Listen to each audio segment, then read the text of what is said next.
Hello বন্ধুরা, চলে এলাম চ্যানেল রান্নাঘরে। আজকে আমি বানাবো পাট শাকের ডাল। আমি এখানে নিয়ে নিয়েছি মুসুর ডাল আর নিয়ে নিয়েছি পাট শাক, রসুন কুচি।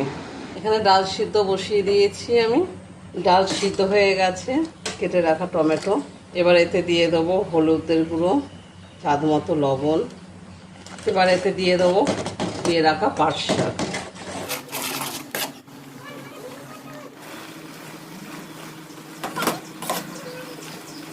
শাক সিদ্ধ হয়ে গেছে, এবার আমি এটা সাইড করে নিয়ে আবার ফোড়ন দেবো ডালে। কড়াই গরম হয়ে গেছে, দিয়ে দিচ্ছি এতে তেল। এবারে দিয়ে দিচ্ছি 5 ফোড়ন, একটা শুকনো লঙ্কা আর রসুন কুচি। রসুন লাল লাল করে ভাজা হয়ে গেছে, এবার আমি এতে দিয়ে দেবো ডাল।